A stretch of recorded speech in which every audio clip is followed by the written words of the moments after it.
아직도 내신이 어려워? 내신은 역시 더국어 논술학원입니다. 자, 우리 시작을 해보도록 하겠습니다. 지금까지 이제 고등학교 1학년 1학기 2차 지필에 나오는 내용들을 이제 통합적으로 요약을 해볼 거고, 시험 유형에서 어떻게 나오는지까지 짚어 들으면서 말씀을 드릴 테니까 귀를 잘 기울이고 들어주시면 되겠습니다. 자, 우리 흥선대원군의 개혁 정치가 이제 초반 파트로 등장을 하고 있는데요. 이전까지는 우리가 세도 정치라고 했었어요. 세도 정치가 지난 시험 범위 안에 같이 들어가 있었죠. 그쵸? 세도 정치는 정조 이후에 이제 정조의 아들이 누구야? 순조, 그리고 헌종, 철종까지 약 3대에 거쳐가지고 김씨, 그리고 조씨, 박씨가 세력 간에 이제 견제를 하고 다투면서 정치를 했었던 시기를 우리가 세도 정치기라고 이야기를 하고 있어요.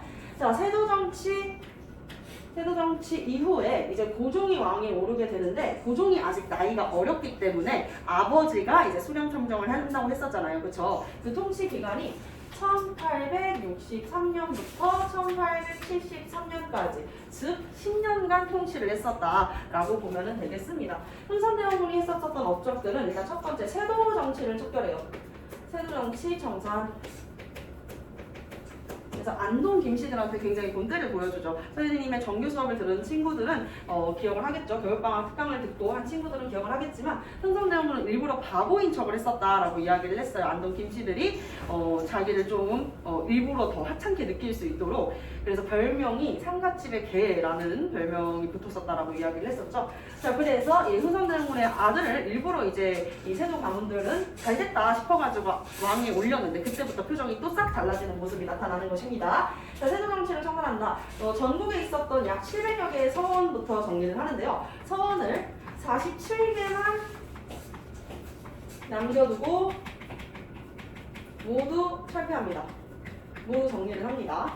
이 47개의 서원은요, 이제 소소서원이었어요. 그래서 소소서원 47개를 남겨놓고 나서는 다 정리를 했다. 궁당 정치의 본거지가 서원이었었잖아. 그래서 영조께서도 서원을 정리를 하셨던 거고, 흥선대원군도 서원을 정리를 했었다라고 볼 수가 있었고요. 그리고 세조 정치의 최고의 권력기구화가 되었었던 비변사. 원래는 비변사가 변방의 치안을 방비하기 위해서 마련된 곳이었었는데요. 이 양난이 지나고 나서부터는 비변사가 무엇이 되는 거예요? 권력기구화가 되었었다라고 이야기를 하는 거야. 어쨌든 세조 가문들도 왕은 아니란 말이야. 왕 옆에서 실권을 차지하고 이 왕을 이렇게 조종하는 역할을 했었잖아. 그치? 그렇다 보니까 왕은 아니니까 본인들의 권력기구가 필요했었던 거야. 왜? 우리 고려시대 때 무신정변 배웠었죠. 그쵸? 무신정변 배웠었을 때 이 무신들, 뭐 예를 들면 이일방이라던가 정중부, 이런 인물들은 이제 중방을 설치한다든가 중방. 그래서 이걸 권력기구로 사용을 했었고, 최초부터는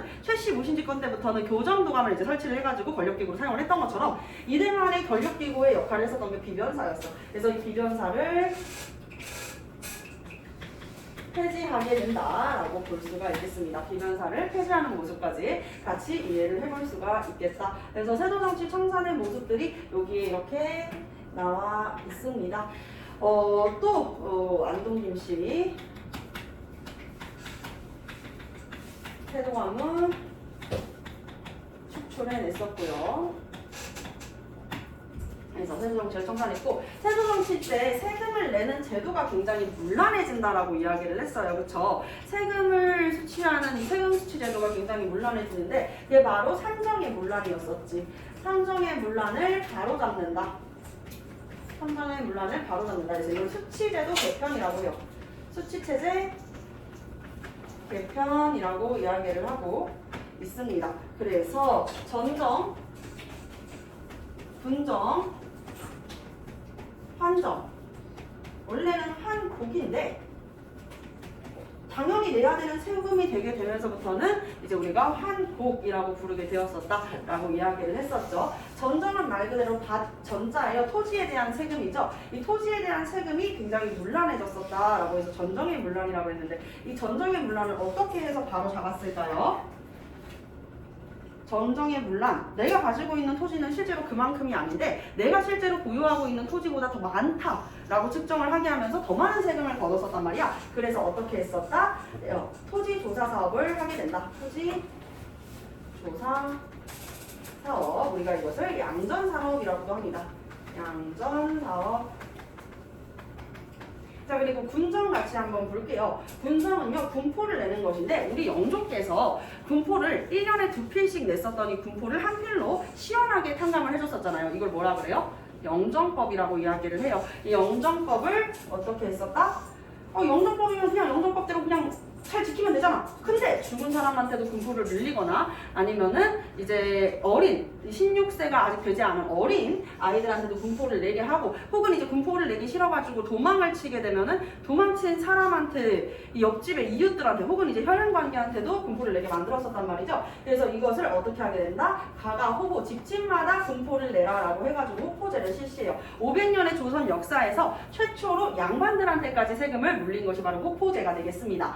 자, 그리고 환정이 시험 문제에 잘 나와요. 사창제가 입이 잘 안 붙어서 그런 것 같아. 자, 사창제를 실시를 하게 됩니다. 사창제는 이제 개인의 창고를 열어라 라고 해가지고 환정이라는 것 자체가 봄에 빌려주고 가을에 납부하게 하는 제도였었잖아요. 그쵸? 이것을 마을 관할 한 군데에서만 빌려주는 것이었는데 개인의 창고, 집에 조금 돈 좀 많다라고 하는 대감집에서 개별적으로 빌려주는 거야. 이율도 자기네들이 알아서 챙기고. 근데 내가 말도 안 되게 유대감네 집에서 45%의 말도 안 되는 이자를 금리를 내라 그러면 여러분들 빌리겠어요? 안 빌리죠. 더 싼 곳에서 빌리겠죠. 그것이 바로 이제 사창제였었다라고 이야기를 해보겠습니다. 흥선대원군이 여기까지 한 것을 봤을 때는요, 굉장히 잘했어요. 그쵸? 뭐 꼬집거나 뭐 이거 잘못했어요 라고 얘기할 만한 것이 따로 없단 말이야. 근데 흥선대원군이 크게 민심을 잃게 됐었던 사건이 하나 있어요. 그것이 바로 경복궁을 다시 중건하려고 했었던 것입니다. 경복궁 중건. 세조정치 때 왕권은 낮아지고 일부 이 집안들, 특히 김씨, 풍양, 조씨, 반남, 박씨 이런 집안들은 권력이 조금 더 강해지게 된단 말이에요. 그러니까 이렇게 지방으로 중중중중 나뉘어진 이 권력을 한 곳으로 중앙집권 체제를 만들어야 될 거 아니야. 그러려면 어떻게 해야 될까? 임진왜란때 불탔었던 이 궁궐 경복궁부터 중건을 해야 된다라고 생각을 했었던 거지. 자, 경복궁을 중건하려고 백성들의 노동력을 징발하고 백성들의 노동력을 징발하고 그리고 양반의 유지림을 벌목하고 거기에다가 이제 원하면 납부하세요. 원납전. 이건 일종의 기부금이거든요. 근데 원납전을 강제징이 했어요. 그럼 이거는 기부일까 기부가 아닐까? 자, 원래는 원납전이 기부금의 형태였었는데 이거를 강제로 징수하게 만들고 자, 그리고 네 번째는 무엇이었냐면 여러분들 들어본 적 있을 텐데 당백전이라고 해가지고 하나당 상평통보 100배의 가치가 있다 그래가지고 당백전이라고 해요. 그래서 당백전을 발행했었어. 새로운 화폐를 만든 거야. 근데 실제로는 이 상평통보 100배의 가치를 하지 못했었다라는 거지. 뚜둔. 상평통보 100배의 가치는커녕 3배, 4배에 그치고 말았었대요. 그러니까 인플레이션을 야기했었겠죠. 그래서 사람들의 이 민심의 반발이 굉장히 심해졌습니다. 그랬던 흥선대원군이 1873년에 하야하게 되었었던 이유는 바로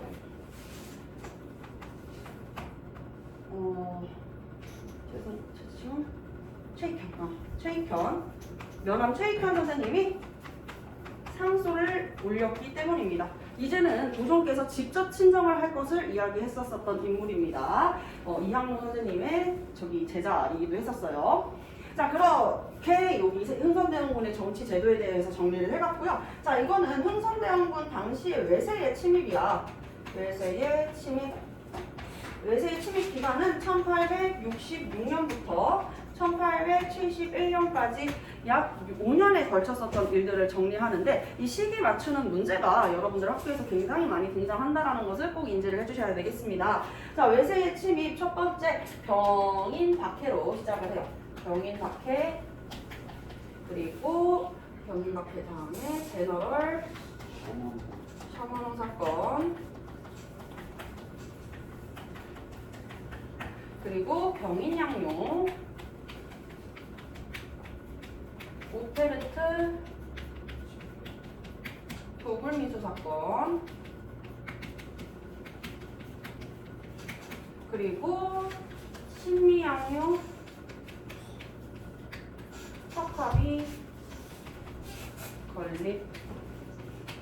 요렇게 요 순서들은 이미 우리가 다들 공부 조금만 했다는 친구들도 다 알고 있는 순서일 텐데, 순서를 맞추는 문제야 가장 최하 난이도의 문제고, 그 안에 있는 부속적인 내용들과 시험 문제 어떤 식의 유형이 나올 수 있는지가 여러분들이 더 궁금할 거 아니야. 이 순서 혹시 모르는 친구들 있어요? 아니 순서 모르는 사람 없어요. 자, 제너럴 병원에 오페르트가 미친 척 하고 있다, 이렇게 이제 외울 수가 있잖아요. 그쵸? 너무 재밌지 않나요? 제너럴 병원에 오페르트가 미친 척 하고 있다. 너무 이제 귀에 쏙싹 잘 들어오지 않나요? 아, 표정 펴 진짜. 네, 웃으면서 아시겠죠? 너무 재밌죠? 예. 자, 병인박해는 프랑스 선교사를 10명을 처형을 했었고, 이 선교사들 뿐만 아니라 우리나라 안에서 서학을 믿고 있었던 사람들이 있을 거 아니야, 그치? 이 천주교도 8천여 명을 죽였었던 사건이 되겠습니다. 그래서 프랑스 선교사와 이 천주교 신자를 박해한 사건이에요. 처형했었던 대규모의 엄청나게 큰 사건이었었는데, 이때 살아남은 선교사가 이제 청나라를 통해 가지고 프랑스 이 대사이한테 알리게 된 거지. 이 상황을, 조선에서 큰일이 났다. 이게 1월이었으니까 조선이 우리를 이렇게 하고 있다. 빨리 와가지고 도움을 좀 요청해 달라. 요청한다. 빨리 와 도와달라. 이렇게 이야기를 하게 되고, 그래서 같은 연도였었던 병인년이잖아요. 병인년이 여러분들 병인년이 1866년이었었단 말이야. 그래서 같은 연도에 이제 병인년에 이렇게 들어오게 되는 모습으로 볼 수가 있는 것이죠. 자, 그때 한 정말 6개월도 지나지가 않아가지고 뭐가 일어나냐면 제너럴 셔먼 사건이 들어와요. 이번에는 이제 미국이 침입을 합니다. 미국의 상선 제너럴 셔먼호가, 미국의 상선이었었던 제너럴 셔먼호가 들어오게 됩니다. 대동강을 진입해가지고요, 이 평양으로 들어오게 되는 것이죠. 자, 그래서 이 제너럴 셔먼호 대동강으로 진입을 해서 평양으로 진입을 했었다. 평양으로 진입을 했었다. 그래서 평양 국민들이 이 샤룩과 약탈을 일삼는 제너럴 셔먼호의 이 안에 사이는 승원을 있을 거 아니에요. 돌팔매질도 하고 배 자체를 불태워버려요. 그래서 이걸 우리가 제너럴 셔먼호 소각 사건이라고도 하거든요. 당시 이제 평안도 관찰사였었던 이 박규수 선생님까지 같이 해가지고 이제 평안도 관찰사 박규수까지 힘을 합쳐가지고 제너럴 셔먼호를 불태우게 된다라는 내용으로 기억을 해주시면 되겠죠. 자, 근데 이게 시험 문제 유형에 나오면 어떻게 나오냐면 바로 이 포인트야. 시험 문제에서 조금 변별력 있는 문제에서 뭘 물어보냐면, 이 사건들 중에서 강화도에서 있었던 사건만을 고르세요 가 나올 수가 있어요. 근데 지금 이거 어디로 진입했대? 평양으로 진입했대. 그러니까 이건 강화도로 들어온 거는 아니에요. 강화도에서 일어난 일이 아니다 라고 볼 수가 있겠죠. 그리고 누가 활약했었다? 평안도 관찰사, 맞아요. 사랑방의 박규수가 되겠습니다. 자, 그리고 병인양요가 일어나게 되는데, 병인양요가 일어난 이유는 병인 박해겠죠, 그렇죠? 천주교도 신자들을 박해했었던 이 사건에서 비롯해가지고요, 병인양요를 구실로 이 로즈 제독이 침입을 하게 되는 것입니다. 제독의 이름까지 맞추는 문제는 선생님이 본 적이 없어요. 그럼에도 불구하고 이야기를 할게. 자, 로즈 제독이 함대를 이끌고 침입을 하게 되었습니다. 이것보다 더 중요한 것은 무엇이냐? 병인양요에서 우리나라가 어떤 활약을 했냐는 건데, 양원수 장군과 그리고 또 누구야? 양원수, 한성근 확실해요? 네. 한성근 정답입니다. 양원수 장군과 한성근 장군이 전투를 했었는데, 한성근 장군은 문수상성, 양원수 장군은 무슨 상성이었을까요? 전랑성. 정족상성. 네, 정족상성이었습니다.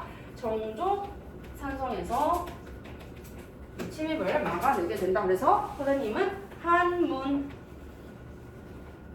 수족 이렇게 뭔가 급조한 티가 나죠? 맞아요. 수족은 방금 만들어봤어요. 어쨌든 한문 이렇게 외울 수가 있겠다. 자, 오페르트 도굴 미수 사건은 이거 어느 나라 사람이었어? 독일. 맞아요. 독일의 상인이었었던 오페르트가 충남에 있는 남원군의 묘를 독일. 파묘를 하려고 하다가 파헤치려고 하다가 도굴에 실패했습니다. 미수로 그치고 말았다는 포인트도 기억해 주셔야 돼요. 자, 그래서 실패로 그치고 말았었다 해서 이렇게 오페르트 도굴 미수 사건이었고요. 점점 우리가 이제 다른 외부 세력들한테 정 떨어지는 일들만 일어나고 있어요. 그러다가 신미양요까지. 이거는 아까 선생님이 세계사 하는 친구한테 막 미국 마지막에 얘기하고 있었잖아요. 여러분들이 조금 들었을지 모르겠는데 이 당시에 미국은 남북 전쟁 중이었어요. 그래서 이 제너럴 혐오 사건이 1866년에 일어났음에도 불구하고 지금 당장 뭔가 미국에 액션이 없잖아. 근데 미국 절대 그런 나라 아니잖아요. 미국은요 본인들이 당하면요 무조건 배로 보복을 하는 나라였어. 근데 미국이 가만히 있잖아. 그럴 리가 없는데 미국 남북전쟁 끝나고 나서 우리나라에 침입하게 돼요. 당시 이제 로저스 제독이 강화도로 침입을 합니다. 그래서 우리 초지진과 독진진까지 이제 밀리게 되고요. 그러다가 이제 광성도까지 밀리게 되죠. 어제현 장군의 광성도 전투 해에서 신미양요는 어느 나라가 미국, 이 미국이 강화도로 침입을 하게 되는데 광성도에서 어제현 장군이 막아냈지만 결국 전사하셨습니다. 그래서 미미광어 뭐 이런 식으로 여러분들 외워본 친구들 한 번씩 이제 유튜브 강의를 보거나 하는 친구들은 아실 겁니다. 그래서 미미광어 이렇게 이해를 해주시면 되겠고요. 당시 이 병인양요는 프랑스가 외교장각에 있는 조선의 의궤를 약탈을 해갔었고요.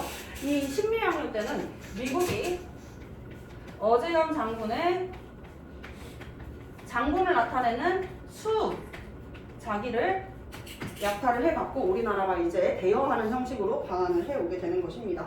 자, 그래서 흥선대원군은 이제 진절머리가 난 거야. 이거 다 흥선대원군 시기잖아, 얘들아. 흥선대원군이 73년도까지라고 그랬으니까 71년도까지 이런 일들이 5년 만에 하루로 이렇게 일어나는 거예요. 그래서 흥선대원군이 화가 잔뜩 났겠죠? 그래서 첫 합의를 건립하게 된다. 병인자 신미립.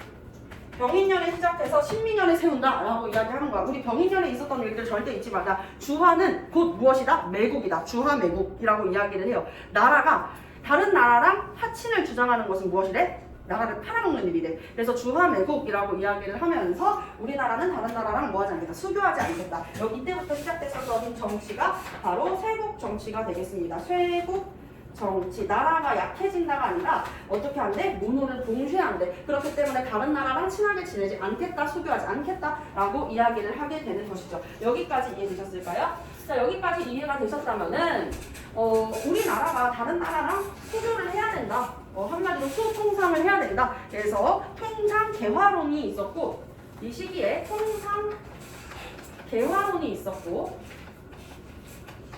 아닙니다. 우리 친하게 지내서는 안 돼요. 라고 이야기를 하기도 했었단 말이죠. 이 분필 여기에다가 좀 띄우고 잠시만요.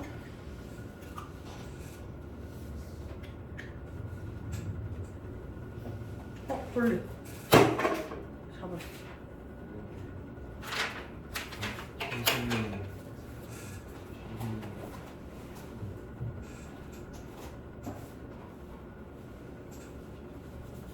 아 뭐야, 노란색 거 있었네. 빨간색만 쓰면 되겠네. 너무 추워요. 그렇구나. 세수잘 하세요. 네, 세수하실 분 세수하고 오시고요.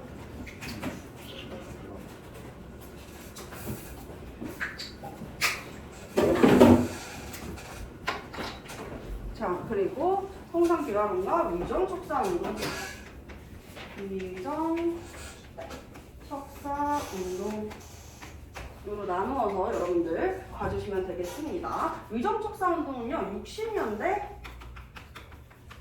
70년대,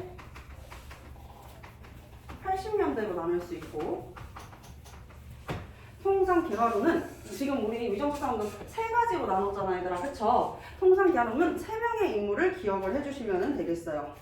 세 명의 인물을 기억해 주시면 되겠다. 제일 먼저 사랑방의 그 인물입니다. 박규수 누구라 그랬어요? 평안도 관찰사로 있었던 인물이라고 그랬었죠. 여러분들 지난번에 기억날지 모르겠는데 임순용님 봉기 기억나요? 임순용님 봉기 당시에 안핵사로 파견됐었던 인물도 바로 박규수였습니다. 자, 그리고 박규수와 같이 청나라를 갔었던 오경석 유대치라는 별명을 갖고 있는 분이죠. 유홍기가 되겠습니다.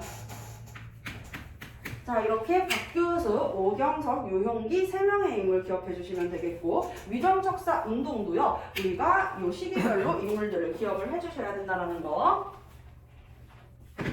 자, 1960년대는요, 이항로와 기정진. 1970년대에는 자, 우리 선생님이 방금 지워버렸는데, 이 흥선대원군의 집권기가 누구의 상소로 막을 내렸다고 그랬죠? 누구의 상소로? 최익현, 그렇지. 최익현의 상소로 막을 내렸었다. 자, 그리고 1880년에는요, 홍제학도 있고, 그리고 이만손도 있는데, 홍제학은 교과서에 짤막하게 나와있고, 시험 문제까지 두드러지게 나오지는 않아요. 홍제학은 그 만원척사소라고 하는 상소를 올리는데, 이런 성소를 올렸다는 이유로 고종의 마음을 좀 어떻게 했다고 봐야 될까? 고종을 좀 도발하듯이 상소를 써요. 전하, 눈 안 보이세요? 지금 나라가 어떻게 돌아가고 있는지 전혀 모르세요. 그러니까 이런 식으로 썼다가 능지처참 당하게 되거든요. 자, 그리고 이만소는 영남 유생들과 함께 영남 만인소라고 하는 상소를 올립니다. 최익현은 무엇을 이야기하냐? 서양과 왜구는 하나다. 그렇기 때문에 나라의 문호를 열어서 안 된다라고 주장을 했었고요. 그리고 이 이왕론과 기정진은요, 우리는 싸워야 된다. 주전 척화론을 이야기했습니다. 주전 척화론.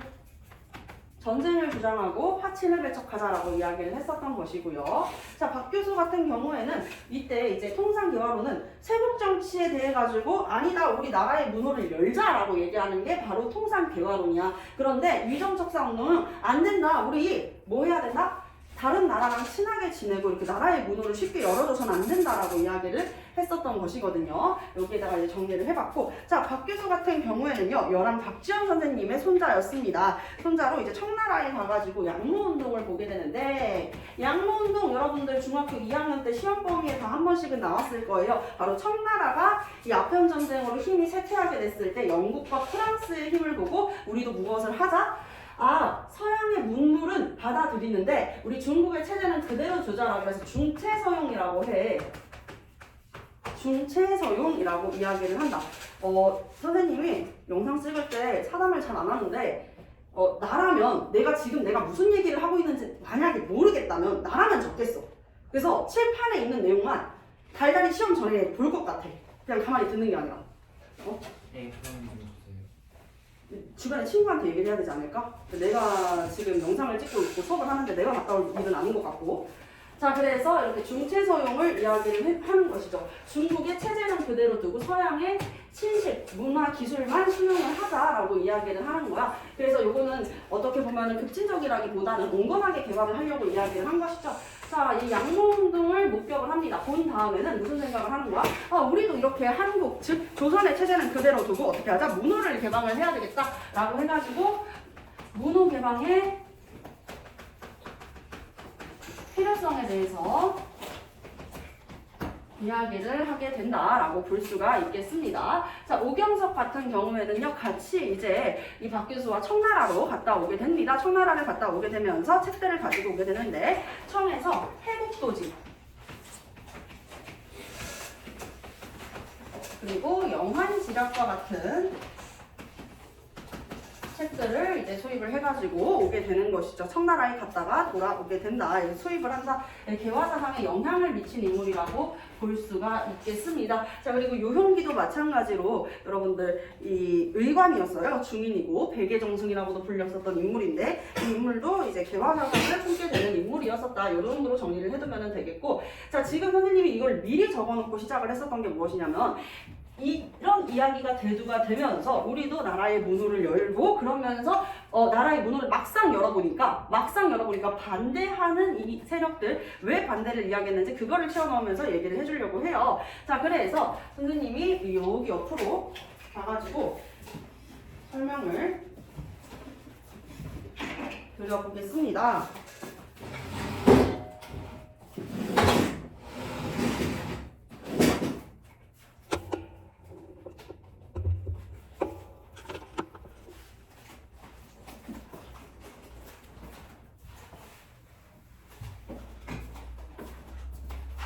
이번에는 조약으로 같이 한번 넘어가 볼게요. 강화도 조약입니다. 강화도 조약. 강화도 조약은 우리가 초등학교 때도 한번 배워본 적이 있어요. 다들 안 배운 친구들 없습니다. 배워봤습니다. 그런데 이 강화도 조약을 고등학교 때는 이제 뭐라고 불러요? 조일 수호조교라고 부른단 말이야. 조일 수호조교가 체결된 시기는 1876년이었어. 그래서 1870년대에 왜 일본이랑 수교하면 안 된다라는 이야기가 그래서 이제 나오게 되는 거예요. 이해되셨죠? 아, 그러면 이 최익현의 외양일체론 무엇을 계기로 1870년대에는 무엇을 계기로? 강화도 조약을 계기로 강화도 조약 체결에 반대하면서 나온 이야기가 되겠구나 라고 봐줄 수가 있는 것이죠. 자, 그래서 조일수호 조교가 이 맺어졌었던 배경을 보면 1875년 그 전해에 바로 운용호 사건이라고 있었었는데, 운용호 사건. 일본은 우리나라한테 물 한 모금 좀 얻어먹으려고, 먹을 것 좀 얻으려고 가까이 갔었던 건데 조선이 먼저 공격했다라고 얘기하면서 너네들 잘못했잖아, 빨리 나한테 사과해 라고 이야기를 하는 거야. 약간 그런 느낌이지. 어떤 애가 나한테 이제 시비를 걸어가지고 싸웠는데 뭐라고 얘기하는 거예요? 아니야, 너가 먼저 나 때렸잖아. 그래서 나는 널 때린 건데 나는 너가 너무 무서워 하면서 오히려 이제 피해자이랑 부는 거죠. 자, 그래서 운용호 사건 강화도에서 일어났었고 그것을 계기로 조일수호 조교를 체결하게 된다. 조일수호 조교 내용 굉장히 중요합니다. 일단 제일 첫 번째, 청나라의 종주권을 부인했었다. 청나라가 조선이랑 군신관계라는 거, 우리 그 병자호란 때 결국에는 우리 인조께서 청나라 황제였었던 홍타이지한테 고개를 숙이면서 삼배고고들의 예를 갖추게 되면서 군신관계가 시작이 됐잖아. 근데 청나라랑 맺어져 있었던 이런 군신관계를 어떻게 한다? 부인한다는 거야. 그래서 조선은 자주국이래. 자주적인 나라네. 근데 이런 명칭으로 봤을 땐 되게 좋은 것 같아요. 그쵸? 조선이 자주국. 맞아, 우리나라는 자주국이지. 근데 좋은 것 같지만 좋은 게 아니었어요. 왜냐하면 이 조선은 자주국이다라고 얘기하면서 청나라의 관계를 부인하는 글을 부인하는 내용을 기록에 남겨놓은 것은 조선을 쉽게 침략하기 위함이었었다. 조선을 쉽게 침략하기 위함이었었다. 이렇게 이해를 해볼 수가 있겠고요. 그리고 이제 여러분들 영사재판권, 즉 치외법권. 무슨 이야기냐? 일본 사람이 예를 들어서 우리나라 안에서 잘못을 했어? 그러면 어디로 가서 재판을 받는 거야? 일본으로 가서 재판을 받는 것이 바로 치외법권입니다. 여러분들 이번에 6월 모의고사 보셨죠? 법의 효력 배웠을 텐데, 법의 효력을 보면은 어쨌든 간에 죄를 지은 나라에서 처벌을 받는 게 있고, 그리고 그 자국의 나라로 이 법을 처벌을 받게 하는 그런 내용들이 나와 있잖아, 그치? 그런 부분들이랑도 이제 조금 같이 해가지고 이해를 해보면 더 좋을 것 같아요. 특히 우리 태장고 같은 경우에는 용모의 법의 효력이 같이 들어가거든요. 자, 그리고 부산 외에 2개의 항구를 추가적으로 개항하라고 합니다. 부산 외에 2개의 항구를 추가적으로 개항하라고 한다.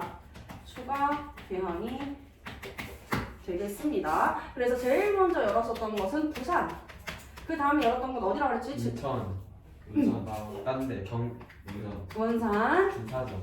그래서 산 이렇게 간다라고 생각하면 좀 편할 것 같아요. 그쵸? 산 간 다음에 이음 초성 따가지고 인천 이렇게 가면은 조금 더 외우는데 용이하지 않을까 싶습니다. 자, 부산은요 어떤 요충지였냐면요 경제적 요충지였습니다. 그러면 원산은요 군사적 요충지였었고요. 인천 같은 경우에는 정치적 요충지가 되는 곳이다 라고 볼 수가 있겠습니다. 자, 그리고 그 이후에도 이제 목포나 군산에 있는 항을 더 이제 나중에 이제 추가적으로 계약하는데 여기까지는 여러분들 물어보는 문제 나오지 않습니다. 이상하게 점점 좀 조일수호족의 내용을 구체화시키는 게 시험 트렌드가 되어가고 있는 것 같아요. 그래서 여기에 있는 내용들을 여러분들 꼭 다 기억을 해주셔야 되겠고요. 자, 그리고 빼놓을 수 없는 해양 측량권, 그리고 양국의 관리는 조약이 체결된 지 15개월 이내에 각국의 사절단을 파견한다라는 내용이 기재되어 있습니다. 양국의 관리는 양국은 조약이 체결된 이후로부터 15개월 이내에 각국의 사절단을 파견한다. 이 사절단 파견하는 내용이 이제 1차 사절단, 2차 사절단, 3차 사절단이 있는데 수시로 사절단을 파견한다 그래가지고 그 이름하여 수신사라고 이야기합니다. 통신사로 바꿔내는 문제는 워낙 이제 기본적인 유형의 문제였었어요. 통신사 아니라 수신사가 되겠습니다. 아시겠죠? 자, 1차로 파견됐던 사람은 김기수였습니다. 김기수. 그리고 2차로 파견됐었던 인물은 누구였을까요? 김홍실. 네, 대답 바로 나올 줄 알았는데 안 나와서 좀 실망했어요. 김홍집이 되겠습니다. 자, 그리고 이제 3차 수신사로 파견되었었던 사람은 철중의 사위이고 갑신정변 당시에 급진 개화파였었던 인물입니다. 바로 박영효가 되겠네요. 여기서 문제가 되는 거, 이 1880년대 이 이만순의 영남만인도랑 관련이 있는 시기가 바로 이 2차 김홍집이 수신사로 파견되었었던 내용이랑 연계가 됩니다. 자, 이들을 우리가 수신사라고 불렀다. 수신사 파견이 되는 과정에서 2차 수신사였었던 김홍집이 어디를 갔다가 일본을 갔다가 어디 갔다가도 이거 중요해. 일본을 갔다가 청나라에 이 황준셴이라고 하는 사람이 쓴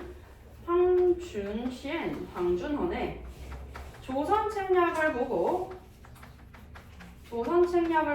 야 이거 가지고 와야겠다 해가지고 수입을 해오게 된단 말이야. 내용은 어떠냐면은 조선은 이제 견제해야 되는 나라가 누구래? 바로 러시아래. 야 조선아, 너네가 견제해야 되는 세력은 다름 아닌 러시아야. 러시아를 견제해야 되고 조선은 혼자만의 힘으로 남아하는 러시아를 막아내기가 어려울 수가 있어. 그래서 어떻게 해야 돼요? 중국과 일본 그리고 미국이랑도 손을 잡아야 돼 라고 이야기를 하는 거야. 자, 우리 중국이랑은 이미 알고 친하게 지내는 사이죠. 그리고 일본 같은 경우에는요, 우리가 무슨 조약 맺었어? 이미 이전에 조일수 조약을 맺었잖아. 그치? 그래서 일본과도 관계가 있는데 미국 이런 나라는 1788년에 만들어진 족보도 없는 나라는 친해질 수가 없습니다. 아니 애시당초에 우리가 러시아랑 뭐 척을 진 적이 있습니까? 관계가 있습니까? 우리 모르는 나라예요. 얘네 뭐 무섭다고 우리가 미국 1788년에 처음 만들어진 나라 미국이랑 수교를 하고 친하게 지낸다뇨. 이건 있을 수 없는 일입니다. 라고 했었던 게 바로 영남만인수가 되겠습니다. 아시겠죠? 그러면 1880년대에는 뭐에 반대했다? 조선 책략을 통해가지고 미국과의 통상 수교를 이야기를 한 것이다 라고 볼 수가 있겠죠. 수교에 반대했다 라고 보면 되겠어요.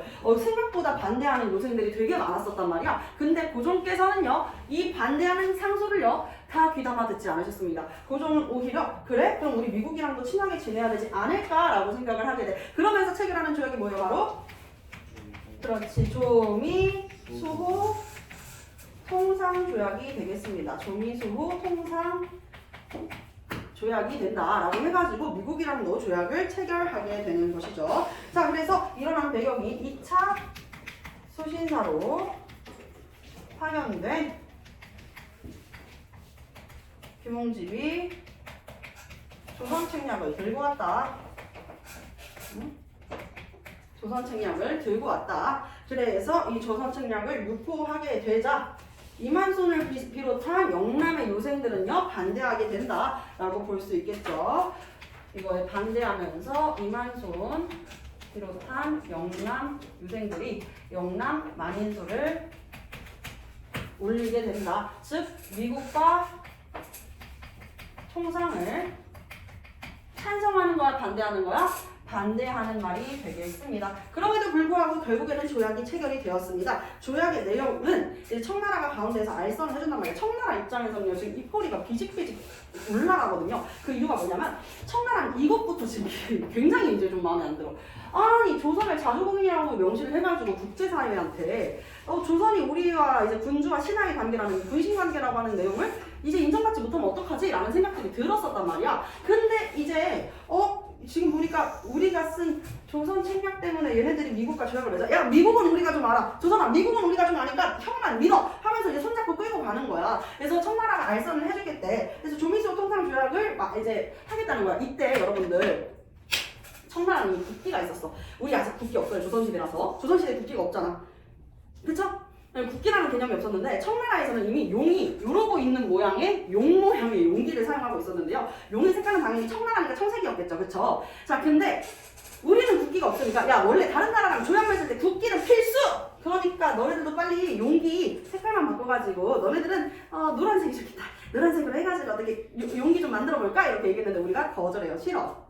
우린 우리만의 국기를 만들게 해가지고 만든 게 오늘날의 태극기예요. 김옥균을 비롯했었던 조선의 신하들이 만들게 된단 말이지. 그러니까 화가 나는 거야. 청나라는 지금 두 번 거절당한 거야. 청나라의 종주권을 조일수 조교에서 부인당했었고 두 번째 국기 우리랑 색깔만 바꾸래도 싫은데? 이래버리니까 청나라 입장에서는 지금 좀 화가 잔뜩 났겠지. 그 맥락을 기억해 주세요. 자 그래서 이 당시 미국의 슈펠트와 김홍집이 같이 해가지고 조약을 체결하게 되는데요. 조약의 내용은요 좋은 점과 나쁜 점으로 나눠드릴게요. 자 좋은 점과 나쁜 점으로 나눠준다. 일단은 치외법권은 영사재판권. 근데 우리나라에 그 제대로 된 뭔가 법안이나 이런 것들이 있던 시기가 아니기 때문에 영사재판권이 좋다 나쁘다를 따지기는 좀 어려울 것 같아. 우리가 살고 있는 이 대한민국 21세기 대한민국에서 치외법권은 하는 일이겠지만 이 당시에는 우리가 뭐라고 얘기하기가 좀 어려울 것 같다. 자 그리고 관세를 부과하겠다.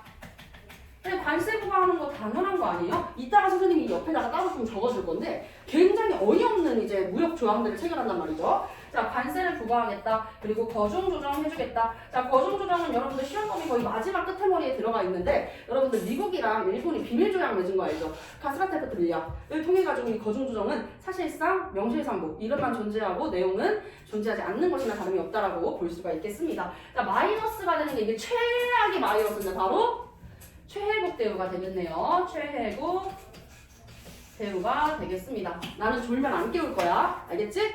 졸면 안 깨운다라는 것은 본인이 알아서 본인 밥그릇 챙겨 드시라는 얘기입니다. 자, 최혜국 대우까지 이렇게 들어간다. 선생님 그러면 말씀해주세요. 관세를 부과하는 게 당연한 내용인데 여기에 관세 부과라고 써져 있는 거 보니까 누군가는 부과하지 않았군요? 맞아요. 누군가는 부과하지 않았습니다. 그 전에 배웠었던 조약이 뭔데? 조일수 조교잖아. 그치? 일본은 관세를 안 내겠다는 조약을 맺었었다는 거야. 이게 조일수 조교 자체가 강화도 조약이 아니라 강화도 조약은 우리가 초등학교 때 배웠었던 내용 그대로 최초의 근대적 조약이었어. 그치? 근데 굉장히 우리나라한테는 불평등 조약이라고 했었잖아요. 그 내용들이 여기에 있는 내용들만이 문제가 아니야. 지금 여기에 있는 조일수호 조교의 내용들만 문제가 되는 게 아닌 플러스 알파가 되는 조약들도 큰 문제가 된다라고 볼 수가 있겠고요. 자 그리고 시험 문제 나오는 포인트 얘기했으니까 선생님이 하나 더 말씀을 드리려는데 조미수호 통상 조약에 대한 내용을 이제 문장으로 서술한 내용을 틀려서 온 친구가 있었어. 이거 불과 2년 전 얘기야. 반월고등학교였을 거야. 그 아이가. 맞나? 맞아요. 반월고였어요. 반월고에서 어떤 문제가 나왔었냐면 조미수호 통상은 서양과 맺은 최초의 근대적 조약이다. 근데 여러분들은 약간 파블로프의 개처럼 이미 인식이 되어 있는 거예요. 최초의 조약하면 무조건 뭐다? 일본이다 라고 해가지고 아니다 라고 해가지고 그 친구 틀렸거든. 야, 서양과 맺은 최초의 근대적 조약 맞잖아. 미국이 서양이니까. 그치? 그런 포인트들도 여러분들 그런 문제 틀리면 얼마나 바보 같고 한심하겠어요. 그쵸? 물론 그 친구가 한심하다는 얘기는 아닙니다. 아니요, 조금 한심한 것 같아요. 조금 더 공부하지 그랬어요. 자, 그래 어쨌든 이렇게 보일 수 있겠고 그 옆에 있는 부속적인 조약들 같이 한번 이야기를 해보도록 할게요. 부속조약 체결. 부속조약 체결. 조선과 일본이 이 무역에 관련한 부속조약을 체결하는데 수호, 조규, 부록이라고 합니다. 여러분들 부속이라는 말은 한 번씩 다 들어본 적 있죠? 부속. 첫 번째가 부록이고 두 번째 체결하는 게 소격이야.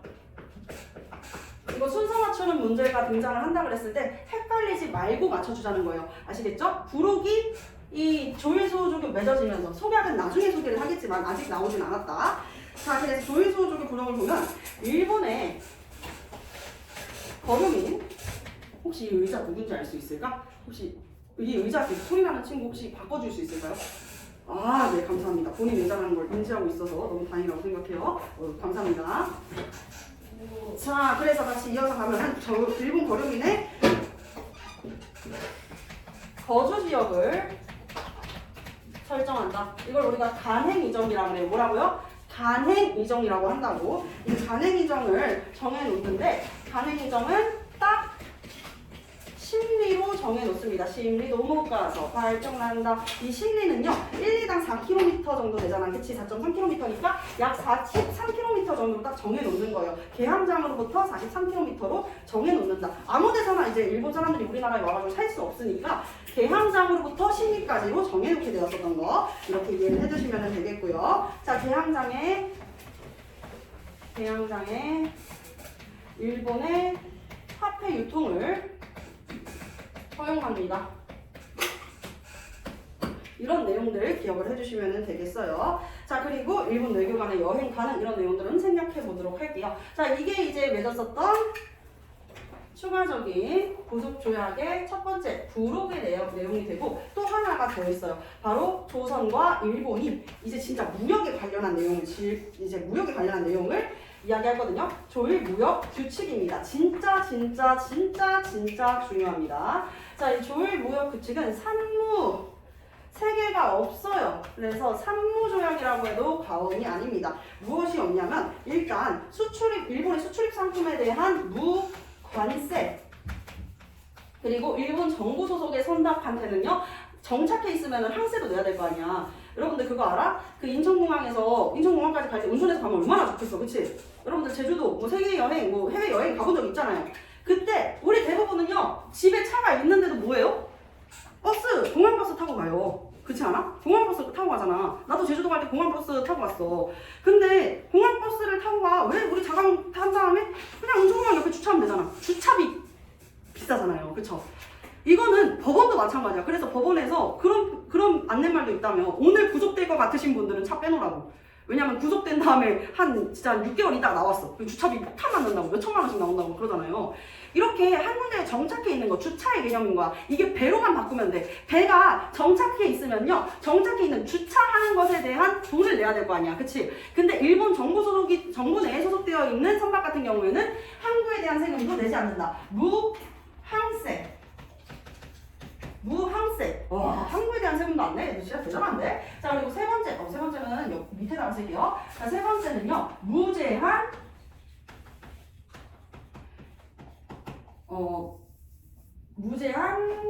방고 유출. 이렇게 정리를 해보겠습니다. 양국의 무제한 유출이라고 해야죠. 방어하는 거잖아. 양국 유출. 양국의 무제한 유출. 허용한다. 그래서 무관세, 무항세, 무제한 양국 유출, 산무 조약이라고 봐도 과언이 아니다. 이렇게 볼 수가 있겠다는 거 이해되셨죠? 자, 무제한 양국 유출이라는 건 우리나라에 흉년이 들었던 국민들이 먹고 살아야 될 게 있을 거 아니야. 조선의 백성이 먹고 살 이 쌀도 중요하지만 어떻게 하겠다? 그냥 일본으로 다 일단 수출을 하고 보겠다, 수입을 하고 보겠다 이렇게 이야기를 하는 것이죠. 자, 여기까지 이야기를 해보았습니다. 그래서 저 미국 뭐라는 거? 관세를 안 하는 건 조금 아닌 것 같아. 우리는 관세 매게 이렇게 이야기를 했었어. 자, 그래서 이 조미소 통상조약이 맺어졌던 시기는 1881년이 되겠습니다. 82년 4월이었어요. 죄송해요. 1882년에 맺어졌었던 조약이었었는데 이 1882년에 또 엄청나게 크나큰 사건이 하나 일어난다는 것입니다. 그 사건이 무엇이었는지 이 옆에서 한번 설명을 드릴 건데요. 카메라를 살짝 옆으로 옮기고 그리고 말씀을 드리도록 하겠습니다. 혹시 더우신 분이 계시죠? 더우신 분 계신다면 앞에 있는 형군이한테 허락을 받고 에어컨 리모컨을 켜시면 되겠습니다. 자, 그러면 선생님 옆에다가 한번 설명을 해보도록 할게요.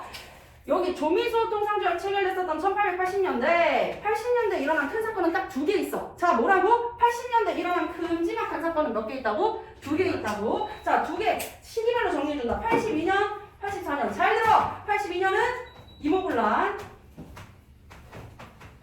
84년은 갑신정변. 자, 갑신정변으로부터 10년 뒤 1894년에는 갑오개혁인 거야. 갑오개혁. 알겠죠? 자, 요거는 이따가 한 번 더 정리를 해드릴 테니까 시기 한번 정리를 해보시고요. 자, 그럼 지금 1882년이다. 뭐 일어났을까요? 네, 이모군란이 일어났습니다. 이모군란. 자, 이모군란이 일어나는 것도 배경이 중요하단 말이죠. 이제 우리나라가 80년대부터 정부에서 주관을 해가지고 개화를 하려고 그래. 자, 그 배경을 여기에다가 간략하게만 써볼 거야. 80년대 정부의 개화 정책. 80년대 정부의 개화 정책으로는 개화를 전반적으로 담당하는 통소라는 기구를 설치하는데 그 기구가 바로 통리기무안문이 되겠습니다. 통리기무안문을 설치를 해가지고 여기에서 이제 전반적인 무엇을 담당을 한다? 그렇지. 여기에서 전반적인 이 국가의 개화 정책을 담당을 한다라고 볼 수가 있겠습니다. 혹시 노트북들이 안 보이는 친구도 있었겠지? 이거 치워드릴게요. 자, 그래서 통리기무안문 설치. 두 번째, 이제 군제도 개혁을 하는데 군제 개혁은 해장고등학교에서 군제 개혁이 한번 시험에 나온 적 있어요. 어떻게 되냐면 원래 우리 조선 전기의 군사 제도가 무엇이었었죠? 5위였었지, 중앙군. 조선 전기의 중앙군 5위. 얘들아 기억 안 나? 조선 전기의 중앙군이 5위였었고 조선 중기 임진왜란 일어나면서부터 이 5위 체제가 어떻게 바뀌어?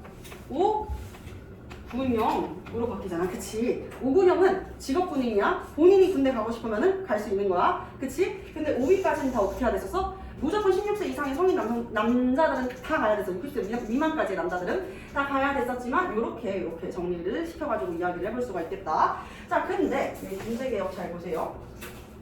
원래 이제 조선 후기니까 5군형이었었던 체제를 2형으로 줄여버려요. 2형. 무의형과 장어형으로 두 가지로 줄여버린다는 거야. 무의형, 장어형으로 두 가지로 줄여버렸었다. 자, 그리고 별기군을 설치했다. 별기군이라고 하는 신식 군대를 설치를 하게 되는데 어디에 영향을 받았어? 일본에 영향을 받습니다. 자, 그래서 이 외별기 교령병대라고도 하는데요. 일본의 지원을 받아 신식 군대를 만들게 되는 것이죠. 아시겠죠? 자, 그래서 여기까지 이야기를 해보았습니다. 자, 그래서 1880년대 정부의 개화 정책 이렇게 이야기를 하고 있는데요. 이모군란은요, 이 군제개혁과 관련이 되어 있어요. 이 구식 군대들이 새롭게 만들어진 별기군, 신식 군대와의 차별로 인해 가지고 이제 일으킨 게 바로 이모군란이었습니다. 구식 군대, 구식 군대와 별기군, 신식 군대의 차별. 그리고 그 선해청 고봉소 사건이 제일 큰 사건이었었는데 밀린 월급을 안 줘. 준다고 얘기하고 13개월이나 월급을 밀리거든요. 13개월이나 월급을 밀리는데 이거 한 번에 몰아서 준다 그래. 쌀로 주겠대. 오케이, 쌀 좋아요. 근데 쌀 준다 그랬는데 쌀 안에 뭐 들어있었어? 모래랑 겨워 들어가 있는 거야. 미쳐버리겠다. 이거 먹을 것 같다가 장난을 쳐? 하면서 화가 났었던 90군데들과 그리고 이 관리들의 부패로 인해 가지고 화가 났었던 농민들이 중심이 되어가지고 들고 일어났었던 게 바로 이모군란이 되겠습니다. 아시겠죠? 자, 그래서 이모군란이 일어난다라는 내용으로 기억을 해주시면 되겠고요. 그래서 당시에 이제 이 월급을 담당했었던 민경호라는 사람과 그 집에서 일하던 그 종이 있을 거 아니야. 민경호의 그 집안에 있는 종도 이제 같이 죽이게 되는 것이죠. 금요를 담당하는 창리가 있어요. 창리를 이렇게 때려가지고 구타를 합니다. 자, 이 과정에서 90군데가 이제 들고 일어났는데 이 과정에서 일본인 교관, 별기군의 일본인 교관이라고 얘기하면 됩니다. 별기군의 교관 호리모도 레이조를 살해해요. 사람들의 분노가 끝까지 치솟게 되자 호리모토 레이조를 결국에는 살해하게 됩니다. 그리고 나서 이 90군데와 농민들이 누구를 찾아갔을까요? 누구를 찾아갔을까? 흥선대원군을 찾아갔습니다. 자, 흥선대원군을 찾아갑니다. 대원군 나와보시오. 나라 이 모양 이 꼴로 돌아가는데 대원군께서는 어찌 얼굴도 코빼기도 안 비치십니까? 근데 지금 시기가 몇 년도야? 1880 몇 년도야? 2년도죠. 2년도니까 이미 대원군은 뭐 된 시기야? 하야 될 시기잖아. 왜 대원군이 가거라. 아니 얘기하고 싶지 않아. 아 가라고. 자네들 뭐들 하는 겐가. 그랬는데 대원군 아니면 안 됩니다. 그래 가자. 재집권 하게 됩니다. 이 과정에서 이 80년대 정부의 개화 정책을 담당했었던 통리 기무화문을 어떻게 했을까? 네, 통리 기무화문을 폐지합니다. 통리 기무화문 폐지하고 군대도 다시 5군형 체제로 다시 바꿔놔요. 보시겠죠? 자, 그래서 재집권 하게 됩니다. 그리고 우리 고종이 이렇게 국정을 제대로 운영 못하는 것은 누구 때문이라고 얘기했을까? 고종의 아내 때문이라고 이야기를 해요. 그래서 민리가 문제가 된다라고 이야기를 하면서 이 민씨 집안이 다 그냥 나라의 굵직한 일들 다 해먹고 제대로 하지도 않고 민씨의 각자 국장을 선포한다라고 이야기를 했었는데 결국에는 이제 고종과 민리는요 이 일에 대해서 누구한테 도움을 요청했을까? 맞아요. 청에 도움을 요청했어. 고종과 민리가 청에 도움을 요청했다.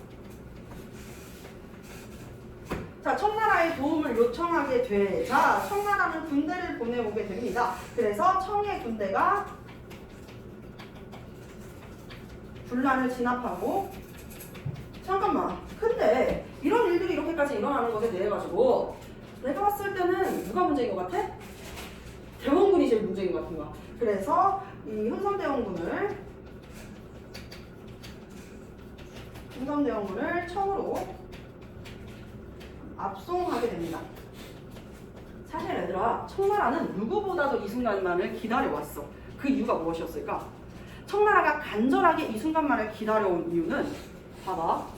지금 청나라는 조일소조도 10년 전에 이미 이 일본이 조선은 자주국이라면서 청의 종주권을 부인했었고 그리고 조미수 통상조약 체결했을 때도 가운데에서 우리가 좀 미국 소개해줄게 형 믿지 했는데 막상 청나라랑 똑같은 모양의 용기는 조선이 만들겠다 그랬어요? 그건 또 싫다 그랬잖아. 청나라가 자신들의 입지가 낮아지니까 대체 우리한테 왜 이러는 거야? 근데 이게 청나라가 흔히 소위 이런 말 쓰잖아. 똥줄 탄다라는 표현 쓰잖아요.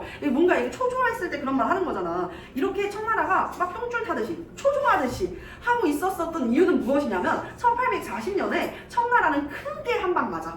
아편전쟁이었어. 1차, 2차 아편전쟁으로 이미 우리 동아시아의 중심이라고 해도 과언이 아니었었던 이 청나라가 정말 뼈도 못 추리고 영국과 프랑스한테 지는 모습을, 지는 광경을 보게 되자 무슨 생각이 드는 거야? 얘네 조선도 우리를 좀 무시하나? 우리가 힘이 약해져서 그런가? 그런 생각들을 하고 있던 시기였단 말이야. 그러니까 조선이 자기들한테 좀 의지를 해주기를 바랬어, 청나라는. 근데 우리가 의지해버린 거야. 이때 때 맞춰가지고 야 청나라야 우리나라에서 분란이 일어났어 도와줘. 이거 원하고 있었다고. 그럼 이때 이제 청나라는 못 박아야겠지. 뭐라고? 조선은 내꺼 찜 하는 조약을 맺어야 될 거 아니야. 그렇게 체결된 조약이 바로 조청상민수륙무역장정입니다. 아시겠죠? 뭐라고? 조청상민수륙무역장정을 체결하게 되는 것이죠. 여기에다 쓰면 안 되겠구나. 자, 이렇게 해서 청나라가 행성대원군 압송하고 야 도와줬으니까 우리 조약 맺어야지 라고 하면서 조청상민 수륙 바다와 육지에서 산업활동을 하는 것에 대한 무역활동을 하는 것에 대한 장정을 체결하게 된다. 이렇게 내용만 써놨고요. 여기에다가 이제 조청상민 수륙 무역 장정이 뭔지 이야기해줄게. 조재민이라고 조청상민 무역 장정 얘기하면서 한번 불러봤습니다.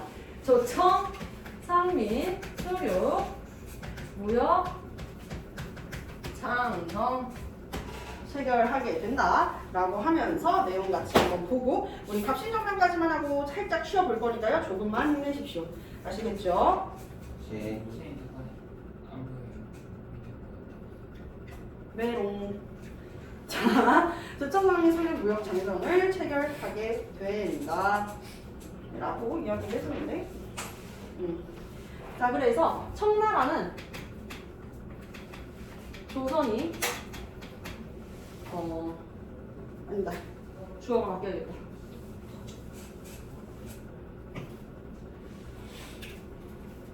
조선이 청의 속국, 즉 속방임을 표기합니다. 그래서 기록으로 남겨놓겠다라고 하는 거야. 조선은 청나라의 속국이야, 속방이야. 그러니까 너네들은 우리와 무슨 관계야? 군신 관계야. 종주권을 행사하겠다라고 이야기를 하는 것이죠. 그래서 이렇게 종주권을 확인했었고, 이것은 청의 종주권을 확인하기 위한 행동이었었고, 그리고 또 체결했었던 내용이 치외법권, 명사재판권. 자, 그리고 세 번째가 굉장히 중요해요, 여러분. 이것 때문에 선생님이 따로 적은 거예요. 바로 5글자. 네자로 시작하는 말. 내가 책임제. 내각 책임제를 갑자기 우리한테. 내지통상권입니다. 내지통상권이 된다. 왜냐하면 우리 지금 누구 죽였어? 호리모토 레이저 죽였잖아, 얘들아. 이모블란 일어났을 때 얘기하고 있잖아. 그치? 자, 호리모토 레이저 죽였으니까 이것에 대해서 우리가 뭘 맺어야 돼? 일본한테 미안하다라고 하는 조약을 맺어야 돼. 이 호리모토 레이저 일본인 교관 살해한 거에 대해서 이때 체결한 조약이 죄송합니다 재물포 조약이야. 어때? 잠 좀 깨지? 네. 죄송합니다 재물포 조약을 체결하게 되었었다. 자, 재물포 조약을 체결을 하고요. 그래서 우리가 어떻게 하겠다? 이 호리모토 레이저 죽인 거 미안하니까 일단 돈으로 갚을게 라고 하면서 뭘로 하는 거야? 배상금을 주겠다라고 얘기하는 거야. 배상금 지불.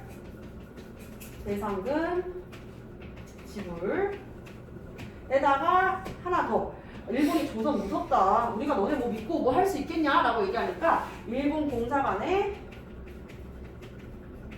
경비병을 주둔시킨다 라는 조약에 승인을 합니다. 그래, 무서울 수 있지. 미안해. 그래서 재물포 조약을 체결을 했어요. 그리고 진짜 죄송하면은 얘들아, 사과를 할 때 카톡으로 사과해야 돼? 직접 얼굴 보고 사과해야 돼? 진짜 얼굴 보고 사과해야 되지. 그치? 카톡으로 야 미안 하면 돼, 안 돼?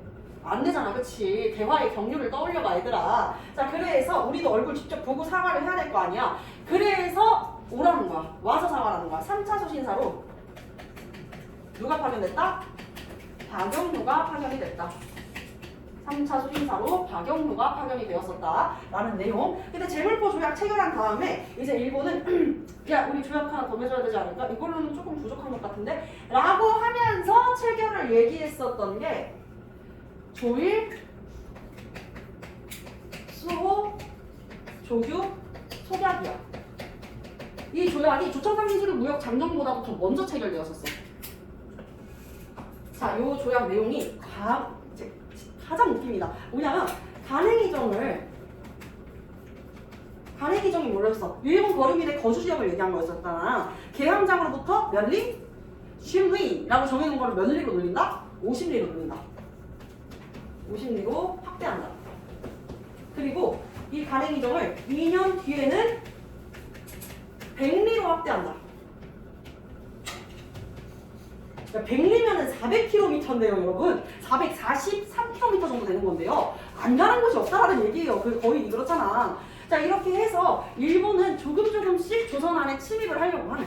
조선 안에서 상업활동은 개항장에서만 가능하잖아, 그치? 그래서 간행이정을 조금씩 늘리면서 조선 안에서의 상업활동의 계획도 늘리려고 했었어. 근데 여기에서 문제가 되는 건 이 조약을 다 맺어놓고 나서 보니까 청나라가 갑자기 뭐 맺어버리는 거야? 조창상민수령 무역 장정을 체결해버리는 거야. 이 조창상민수령 무역 장정에서 내지통상권까지 있어버리는 거야. 내지통상권이 그러니까 뭐냐면요, 조선의 안에 있는 모든 한반도 안에 있는 지역 안에서는 자유롭게 청나라 상인들이 무역 활동을 할 수 있다. 일본이 너무 화가 나는 거야. 왜? 아니, 야, 상도가 있지. 우리는 지금 1876년 10년 전부터 10년 전부터 간행이정 10리, 50리, 100리로 하면서 야금야금 늘려가고 있었는데 내지통상권? 야, 니들 양아치 아니냐? 야, 우리가 지금 얘 잡으려고 야스오토 거의 딸기 만들어놨는데 네가 막판 쳐버리면 어떡하는 거야? 이렇게 얘기를 하게 되는 것이죠. 자, 그러니까 결국에는 이제 피눈물을 흘렸었던 일본, 안 되겠다, 조약 하나 더 맺자 라고 이야기를 하게 되는 거야. 그게 바로 개정 조일 통상 무역 장정이 되겠습니다. 개정 조일 무역 장정이 된다. 자, 어쨌든 그 얘기는 조금 더 이따 할게. 이 청나라는 지금 완전 해피. 근데 누구는 새드야? 누구는 앵글이야? 일본 앵글이야. 자, 그래서 이 일본은 지금 슬픈 상태인데, 슬픈 상태로 일단 두자. 왜냐면 얘네들은 플러스 알파로 또 조약을 맺게 되니까. 근데 청나라 완전 해피잖아, 얘들아. 그치? 이 내지통상권까지 체결을 했는데 조선은 몰라. 조선은 아무것도 몰라. 지금 이 두 나라가 이렇게 논하고 슬퍼하고 희노애락을 느끼고 있다는 것 자체를 우리 조선은 사실 다 몰랐어. 얘네들이 왜 이렇게까지 하나. 그런데 청나라는 이 이무군란을 진압해주고 나서부터 신이 나서 선을 막 넘나든다. 그래서 청의 내정간섭이 심화된다. 자, 청의 내정간섭이 심화된다. 이렇게 이야기를 해볼 수가 있겠습니다. 어때요? 좀 이해되시나요? 어떻게 심화가 되냐면요, 청나라에 이 고문을 파견을 하게 되고 위안스카이를 파견합니다. 위안스카이, 우리 중학교 때 다 배웠던 사람이야. 누구야? 먹어봤어요. 오! 들어간 째다. 베이징 군벌. 수원이랑 같이 이렇게 싸워.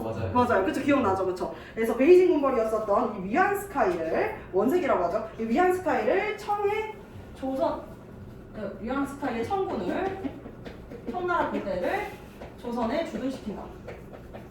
위안스카이 진짜 싫어하는 사람이 누구였었냐면 명성황후. 민비가 진짜 싫어했어.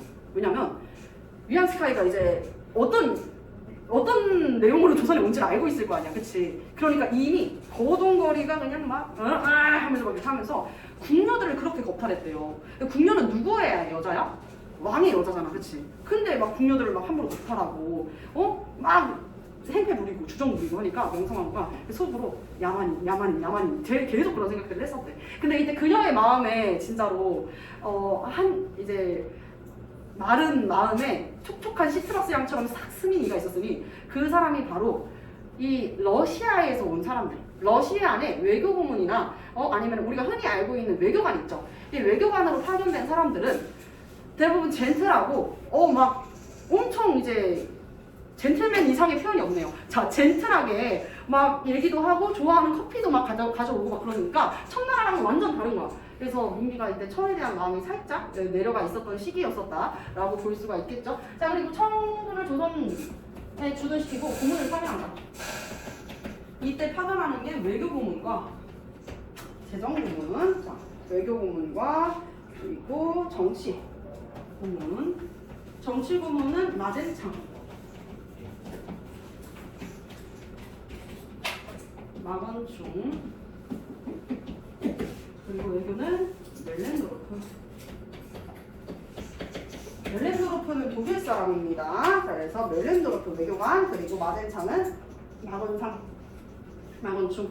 정치 부문으로 파견을 해서 우리나라의 내정을 더욱 간섭했다. 이런 내용으로 이해를 해주시면 되겠습니다. 어려운 내용 없죠. 자, 잠깐만.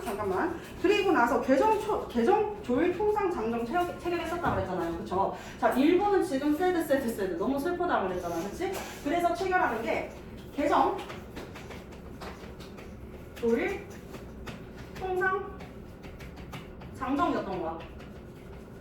개정 조율 통상 장정을 체결을 하게 되었었다. 내용은요. 일단 우리나라가 진짜 제일 시정하고 싶은 게 무엇이었냐면은 이거야. 무제한 양국 유출. 이거를 우리나라도 먹을 게 없는데 계속 일본이 다 가져가 버리면 죽을 노릇 아니야? 그래서 방북령을 규정하는 걸 승인해요. 방북령 규정. 그래서 곡식이 빠져나가는 것을 어떻게 한다? 방어한다는 거야. 미리 좀 알려만 주면 1개월 전에 일본 영사관한테 얘기를 해주면 어떻게 하겠다? 우리가 그만큼의 곡식을 가져가지 않겠다. 근데 1개월 전에 무조건 얘기해줘야 돼. 왜? 일본도 그래야지 다른 곳에서 쌀을 가지고 올 테니까. 근데 일본이 어떻게 나왔을지 뻔하죠? 1개월 전에 못 들었는데? 1개월 전에 들은 적이 없는데? 그래서 방북령은 사실 명실상부였어요. 의미가 크게 없어졌고. 자, 그리고 관세 안 낸 거 미안하다. 관세 부과하겠다. 근데 뭔가 갑자기 우리한테 되게 갑자기 잘해줘. 내집통상권 때문에 되게 슬픈 애들이 되게 우리한테 잘해주지 않아? 근데 여기에서 무슨 조약을 체결한다? 네, 극도의 마이너스. 최애국대우. 최애국대우가 어떤 내용이냐면 나랑 가장 친한 나라라는 거야. 그래서 내가 만약에 다른 친구한테 이 머리빗을 선물로 줬어. 그러면 얘한테도 최고의 친구, 가장 친한 친구니까 어떻게든 이거를 얘한테도 줘야 되는 거야. 내가 우리 엄마 생신이어가지고 가방을 하나 선물을 했어. 근데 나랑 같이 최애국 관계를 맺은 이 친구가 똑같은 걸 하나 달래. 줘야 되는 거야. 최애국 관계를 맺었어. 최애국 관계를 맺으면 뭐 줘야 될 것 같아? 그런 내용으로 이해해 볼 수가 있어요. 이해되셨죠? 그쵸? 자, 이렇게까지 해가지고 정리를 해보았고, 각 신정면부터는요 조금 옆에다가 이동을 해가지고 좀 쉬고 말씀을 드리도록 하겠습니다. 잠시만요.